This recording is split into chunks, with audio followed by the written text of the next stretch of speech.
Antes que o Brasil se tornasse uma nação unificada, era um vasto território de tensões fervilhantes, uma colônia portuguesa esticada ao limite pela ambição e ganância. Esta era a América Portuguesa, uma terra de imensa riqueza, extraída pelo suor de povos escravizados e pelo trabalho árduo dos colonos. O açúcar fluía da fértil costa de Pernambuco, montanhas de ouro eram desenterradas nas colinas acidentadas de Minas Gerais. No entanto, apesar de todas as suas riquezas, esta não era uma terra de paz, era uma panela de pressão onde os imensos lucros fluindo para a coroa portuguesa deixavam muitos se sentindo explorados, ignorados e cada vez mais ressentidos. A distância de Lisboa não era apenas geográfica, era emocional e política, criando um terreno fértil para o dissenso se enraizar e crescer. Esses não eram incidentes isolados de raiva. No final do século XVII, a capitania do Maranhão ficava a mundos de distância dos centros agitados de Salvador e Rio de Janeiro.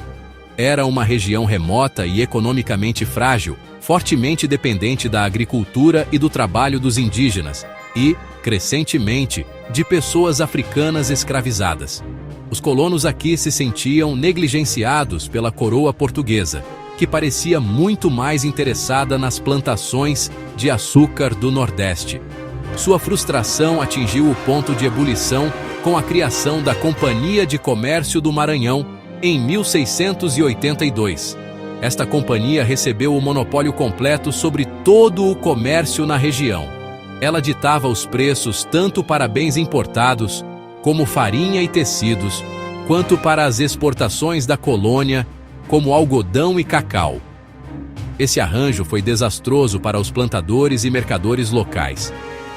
A companhia era notoriamente ineficiente e exploradora.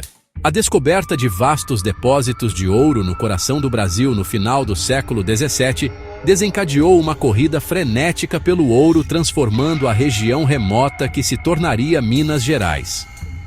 Os primeiros a chegar foram os pioneiros resistentes de São Paulo, conhecidos como bandeirantes, que haviam passado décadas explorando o interior. Eles consideravam as minas sua propriedade legítima, uma recompensa por suas expedições perigosas. No entanto, as notícias do ouro se espalham rapidamente. Logo, uma onda de imigrantes inundou a região. Esses recém-chegados vinham de Portugal, outras partes do Brasil, todos atraídos pelo irresistível chamariz da riqueza instantânea. Os paulistas, sentindo que suas reivindicações estavam sendo usurpadas, referiam-se desdenhosamente a esses forasteiros como emboabas, uma palavra tupi que possivelmente significava pés emplumados, aludindo às suas botas altas. Isso era um choque de culturas e ambições, uma luta crua pelo controle das minas de ouro mais ricas do mundo. Os paulistas eram fronteiriços, orgulhosos e territoriais. Os emboabas, por outro lado, eram um grupo diversificado de mercadores, aventureiros, prospectores, muitas vezes melhor financiados e com laços mais próximos com as autoridades portuguesas. A tensão entre os dois grupos era palpável nos acampamentos de mineração poeirentos e caóticos. No início do século XVIII, a capitania de Pernambuco era palco de uma amarga rivalidade entre duas cidades, Olinda e Recife. Olinda era a capital colonial, uma cidade de colinas coroada por igrejas e lar da aristocracia tradicional das plantações de açúcar. Esses eram os senhores dos engenhos, senhores de engenho. A apenas alguns quilômetros de distância, situada em uma planície plana e pantanosa, ficava o movimentado Porto de Recife. Era um centro de comércio, povoado por uma classe ascendente de mercadores, muitos deles nascidos em Portugal. Esses mercadores, chamados desdenhosamente de mascates, pela elite de Olinda, controlavam o crédito da região e financiavam o comércio de açúcar e estavam se tornando cada vez mais ricos e influentes.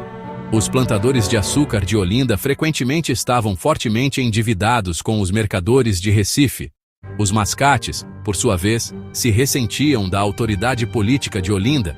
Os mercadores de Recife começaram a peticionar a coroa portuguesa por sua própria carta de vila.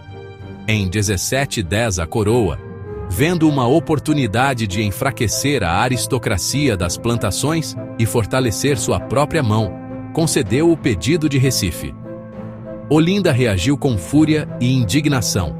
O conflito, conhecido como a Guerra dos Mascates, terminou com a intervenção da coroa e a autonomia de Recife restabelecida.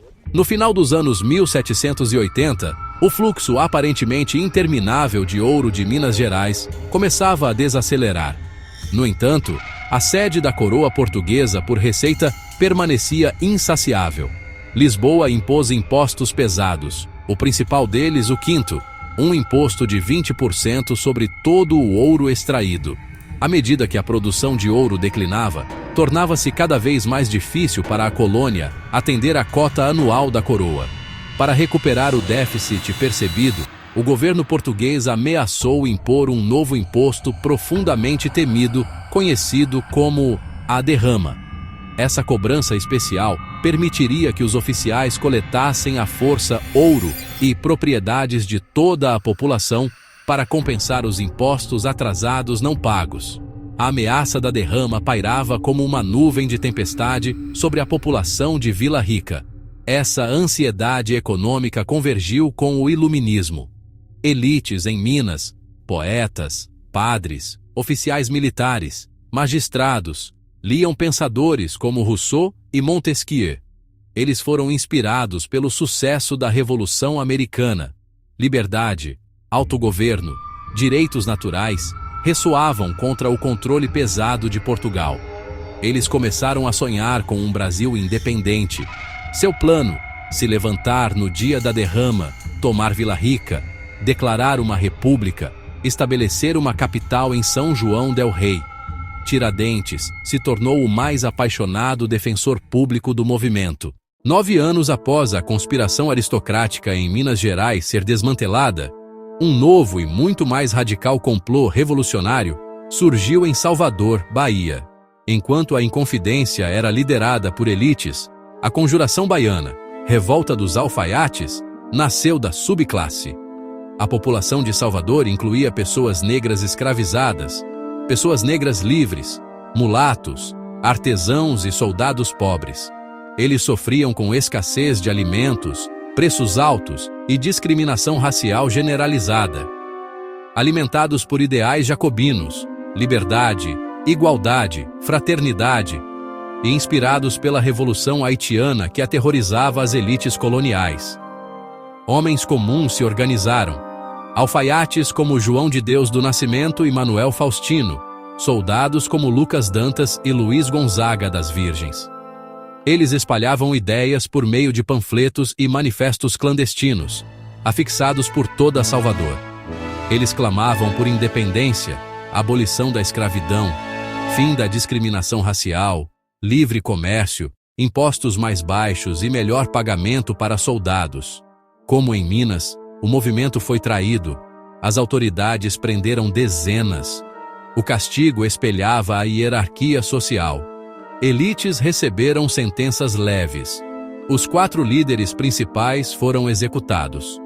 Lucas Dantas, Manuel Faustino, Luiz Gonzaga e João de Deus foram enforcados e esquartejados em novembro de 1799.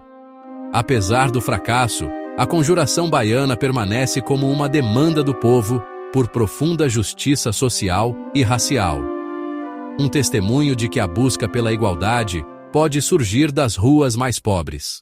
As rebeliões que pontuaram a história da América Portuguesa, da disputa comercial no Maranhão ao chamado radical por igualdade na Bahia, eram mais do que apenas notas de rodapé no caminho para a independência. Eram as batidas do coração de uma sociedade nascente lidando com a identidade. Cada revolta, seja liderada por plantadores descontentes, pioneiros famintos por ouro ou alfaiates revolucionários, expunha fraturas profundas no sistema colonial. Uma tapeçaria complexa de queixas emergiu. sede por justiça econômica, demanda por autonomia política e o sonho de uma sociedade livre de correntes raciais e sociais. A resposta da coroa foi uma repressão brutal, mas as ideias de liberdade perduraram. Esses movimentos forjaram o conceito de ser brasileiro e plantaram sementes que floresceram mais tarde. Tiradentes se tornou um grito de guerra. As demandas baianas ecoaram no abolicionismo. Emboabas e mascates prefiguraram tensões federais. A história é bagunçada, frequentemente violenta, e seus ecos ainda soam hoje. Essas revoltas nos perguntam: quem detém o poder? Quem se beneficia? O que parece a verdadeira justiça?